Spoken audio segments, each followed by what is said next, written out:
Enneagram workshop. This is going to be the start of part 2 of my workshop. I would really encourage you to go back and watch part 1. Part 1 is in 3 different segments.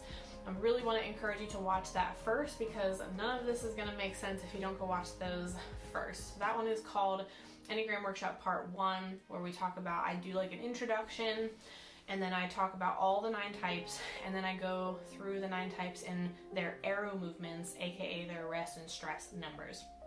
So this one, I'm going to be talking about wings and subtypes. Oh my gosh, I'm so excited. I love this. I love going deeper in this, and I hope that you will find it valuable as well. So let's talk about first wings.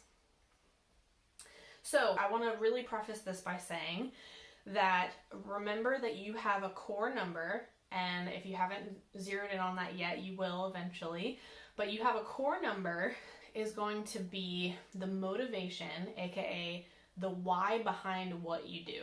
Okay, so your inner motivations, your inner fears and desires. Okay. The stress and rest numbers are outward behaviors manifested from different numbers, but with the same core motivation as your core number. Okay. Wings are going to have the same effect. They're going to be external behaviors, so what you do, but with the core motivation as your core number. Okay, so you have your core type, and then your wings are on either side of your number. So wings can only be the numbers adjacent to your number. So for example, a 9 can only wing 8 or 1. You can't be a 9 wing 4 or something, or you can't be I'm kind of a 9 but also kind of a 6, That's not actually the case. You can exhibit the characteristics of different numbers, or you can have things in common with other numbers, but ultimately you're going to have your core number, and then you're going to exhibit characteristics of other ones. But your wings are going to be the only ones on the either side of your number, hence why they're called wings. So you will more than likely wing to one stronger than the other, which is why sometimes you hear people describe themselves even as their wing. They'll say, oh, I'm an 8 wing 7, so that okay, I know that their core motivation is this, but then they act like a 7 a lot, So when people describe themselves with their wing, that means that those outward behavior characteristics come out a lot more in their life. So you'll more than likely wing to one more than the other.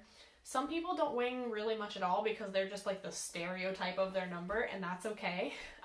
But again, this is all striving for growth, okay? The healthiest way to experience your wings is to access both. So even if you wing one really, really strongly, that's actually not the healthiest way to experience your number. Striving for growth is going to mean that you are going to access both wings. I always say, it's such a cheesy saying, but it's so true. I always say you can't fly without both wings. But it's so true. It's going to help you soar into the best version of yourself when you access both wings, because they're there for a reason. Wings are typically going to feel contrary to your core number, and that's on purpose. I think a lot of people are like, how can you possibly be a 4 wing 5? Because they're so contradictory, or an 8 wing 9. They're so contradictory. They're like that on purpose. I believe that God designed it that way on purpose so that it kind of challenges us. They will challenge our weaknesses and lift and support up our strengths. Okay? So taking on the characteristics or behaviors of these wings doesn't mean that you take on their motivations. It just means that you take on their external behaviors a little bit. Many people can mistype as their wing if it's very strong. Or can mistype as a number that goes to one of those wings in stress or rest. So for me, I could see the 8 wing come out sometimes, but I thought, 2s go to 8 on health, so that must mean that I'm a 2. Whereas it might just be that I access that wing sometimes as a 9 instead. So I'm going to go through each of the numbers again and just what their wings will look like. So what you're going to see, the reason that I said that they seem a little contrary or contradictory to your core number is because, again, it's going to challenge you to be the best person that you can be. So as a result, each wing is going to struggle with a balance of two different things. that those numbers have as a strong characteristic. So let's start with type 1, the reformer. So the reformer with a 9 wing, so the peacemaker wing, is going to struggle with the balance between right versus harmony, because sometimes doing the right thing ruffles feathers. So 1 wing 9, a lot of the rules kept are about saving time and energy. They're conflicted about feeling overwhelmed, but the pressure of their to-do lists. Doing things the right way brings them peace. A 1 with a 2 wing, so the helper wing, will struggle with right versus lovable. Because again, doing the right thing in the best way sometimes also ruffles feathers and they will want to be liked. So a lot of the rules are more relational. They'll be more willing to help people, more conscious of being liked, loves being needed, and can often overcommit as a result of that. Their critical nature is more to help. All right, so then we're going to go to the 2, the helper. So what you're going to notice is a 1 wing 2 and a 2 wing 1, and then onward, a 3 wing 4 and a 4 wing 3 are going to struggle with the same balance struggle. It'll just be reversed because one is more dominant than the other. So the 1 wing 2 is going to be right versus lovable. 2 wing 1 is going to be lovable versus right, just because the lovable is more dominant in the 2 space.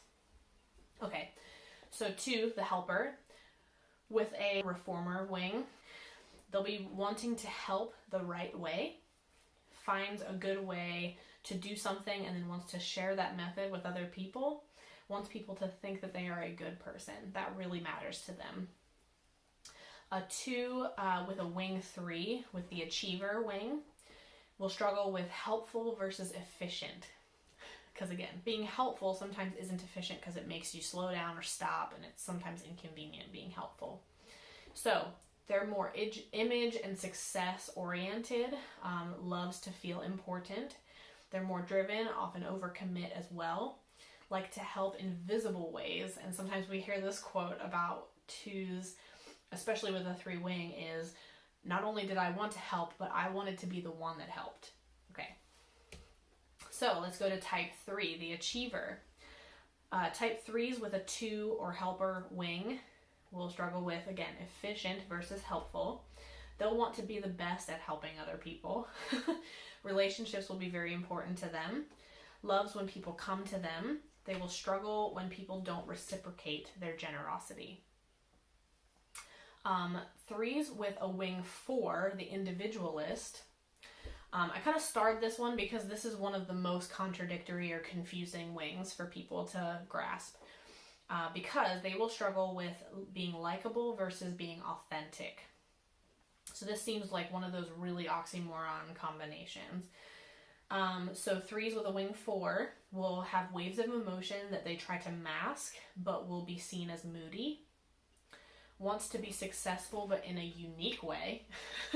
Conflicted with wanting to be liked, but wanting to be different and not caring what people think. So again, knowing that the 3 is often called the performer with a mask, and then 4s really, really value their identity being different and being unique in their authentic selves. They're going to really, really struggle with being almost masked versus authentic and real. So same thing goes with the inverse. So let's go to type 4, the individualist. 4s with a wing 3, the achiever wing, is going to struggle with authentic versus likable. They will want to be adored. They will be very image conscious. Identity is highly based on likability and success. So 4 with a wing 5, the investigator wing, is another very contradictory combination. It's another oxymoron. So 4 like with either wing is going to be very, very conflicting for 4s. Because 4s with a wing 5 are going to struggle with heart versus head. They will go into deep dives about interests and will intimately connect with them. They will have a quiet confidence, and they will struggle between logic and emotion. So you remember that 4s are very emotional and 5s are very emotionally detached. So that's why that'll be a really big struggle. 5s, the investigator with a 4 wing, the individualist, will struggle with head versus heart. They'll be very passionate about their interests, be very emotionally intelligent and have a grasp on their emotions. They will feel a lot but like to process them alone. 5s with a 6 wing or the guardian wing will struggle with low battery versus loyalty because loyalty costs, relationships cost. They'll be very protective of the energy given to the people that they're loyal to. They'll be more prepared for worst case scenarios. So they'll have that 6 wing, but the 5 investigator knowledge side of it will be very prepared with the right information. Their anxiety will come out when their thoughts race and they go too deep into their thoughts. All right, type 6, the guardian or the loyalist, with a 5 wing or the investigator wing is going to struggle with loyalty versus low battery. So their guardian mentality will cause them to be very observant of their surroundings. Limited energy will stress them out. 6s with a wing 7 or the enthusiast wing will struggle with caution versus spontaneity. The 6's loyalist nature, it will be very likable in this wing. They will love having something to look forward to ease their anxiety. They'll be more imaginative. And they will be proud of the balance that they have of being safe but also spontaneous. All right, 7, the enthusiast. With a 6 wing, the guardian, will struggle with spontaneity versus caution. They'll be more loyal to people but more flighty to situations. I want you to hear that one again. Type 7s with a 6 wing will be more loyal to people but more flighty to situations. A friend to everyone but only trusts a few.